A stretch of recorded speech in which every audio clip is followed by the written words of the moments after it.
प्रदेश के मुख्यमंत्री योगी आदित्यनाथ के पिता आनंद सिंह बिष्ट का दिल्ली एम्स में निधन हो गया। दोस्तों, आज हम आपको योगी सीएम और उनके पिता के बारे में और उनके परिवार के बारे में कुछ स्पेशल जानकारी देंगे और बताएंगे कि किस तरह से जब योगी आदित्यनाथ सन्यासी बने थे तब उनके परिवार उनको देखकर चौंक गया था और उनको फिर से अपने परिवार में वापस लाने की कोशिश की थी। लेकिन योगी आदित्यनाथ ने किस तरह से क्या जवाब दिया था? दरअसल ये बात है 1992 की, जब सीएम योगी ने अपनी मां से गोरखपुर जाने की बात की और घर से चल दिए। उस वक्त उनकी मां ने सोचा था कि बेटा शायद नौकरी के लिए जा रहा है। योगी आदित्यनाथ अपने गांव पंचूर से गोरखपुर के लिए निकले, लेकिन 6 महीने से अधिक समय हो गया, घर वालों को उनकी कोई सूचना नहीं मिली। वो कहां नौकरी कर रहे हैं, क्या कर रहे हैं, कहां रह रहे हैं, और इसलिए उनका परिवार काफी परेशान था। इस दौरान सीएम योगी की बड़ी बहन पुष्पा ने अपने पिता को बताया कि आप गोरखनाथ मंदिर जाइए, वहां आपको सारी सूचना मिल जाएगी। दरअसल शादी के बाद पुष्पा दिल्ली में शिफ्ट हो गई थी। उन्होंने हिंदी अखबार में एक छोटी सी खबर पढ़ी थी कि गोरखपुर के सांसद गोरख पीठाधीश्वर ने 2 महीने पहले अपने उत्तराधिकारी के नाम की घोषणा कर दी है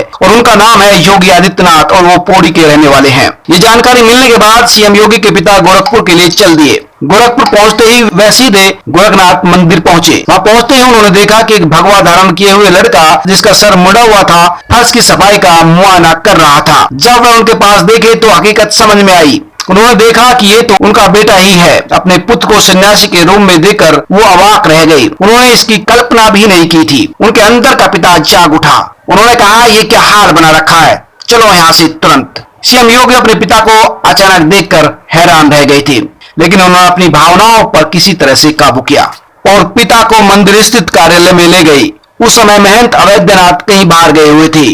फोन के माध्यम से महंत अवैधनाथ की उनसे बात कराई गई और बताया गया कि योगी जी के पिता आए हैं। पीठाधीश्वर ने उनके पिता से कहा कि आपके 4 पुत्र हैं, उनमें से एक आप समाज सेवा के लिए नहीं दे सकते क्या? योगी जी के पिता के पास कोई जवाब नहीं था। उस वक्त उनके सामने उनका बेटा नहीं बल्कि योगी आदित्यनाथ खड़े थे। इसके बाद सीएम योगी के पिता कुछ समय मंदिर में रहने के बाद वापस अपने गांव पंचूर लौट आए। उस समय महंत अवैधनाथ की बात सुनकर उनके पिता कुछ नहीं बोल पाए, लेकिन घर आने के बाद उन्होंने ये सारी बात उनकी मां को बताई। मां को भी उनकी बात पर यकीन नहीं आया। वह तुरंत ही आदित्यनाथ के पिता को साथ लेकर फिर से गोरखपुर के लिए निकल पड़ी और गोरखपुर मंदिर पहुंचने के बाद अपने बेटे को सन्यासी वेश में देखकर फूट फूट कर रोने लगी। इस दौरान योगी आदित्यनाथ के पिता ने ही उनको समझाया कि अब हमारा पुत्र लोक कल्याण के लिए है और ये वक्त रोने का नहीं।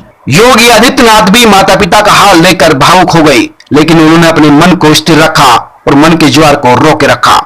उस वक्त उन्होंने अपनी मां से कहा था कि छोटे परिवार से अब मैं बड़ी परिवार में जा रहा हूं, मैं एक सन्यासी हो गया हूं और यही मेरा अब जीवन है, मेरा परिवार है और एक सन्यासी के रूप में ही मैं अब जिंदगी जीऊंगा। हालांकि इस दौरान पीठाधीश्वर अवैधनाथ ने उनके परिवार से कहा था कि योगी पर कोई प्रतिबंध नहीं है, वो जब चाहे परिवार से मिल सकता है और आप लोग भी जब चाहे यहाँ आ सकते हैं और रह सकते हैं। हालांकि इसके 4 वर्ष बाद आदित्यनाथ ने सन्यासी के रूप में अपने गांव पंचूर की यात्रा की थी। दरअसल ये यात्रा सन्यासी जीवन का एक महत्वपूर्ण विधान पूरा करने के लिए थे। दरअसल घर जाकर उन्हें अपने माँ बाप से भिक्षा लेनी थी। माँ बाप ने सन्यासी पुत्र को भिक्षा के रूप में चावल, फल और सिक्के दिए थे। हालांकि इस दौरान भी उनके परिवार ने उनको रोकने की कोशिश की थी, लेकिन योगी आदित्यनाथ ने उस वक्त भी वही जवाब दिया था कि मैं यहाँ रहने नहीं बल्कि भिक्षा लेने आया हूँ। 14 जनवरी 1994 को आदित्यनाथ दीक्षा लेकर तथा योगी की सभी क्रियाओं को पूरा कर योगी आदित्यनाथ बन गए और उसी वक्त से भक्त उन्हें छोटे महाराज की उपाधि से संबोधित करने लगे थे और उस वक्त के छोटे महाराज आज उत्तर प्रदेश के मुख्यमंत्री हैं। सब्सक्राइब करें, लाइक करें और अपने दोस्तों के साथ शेयर भी करें।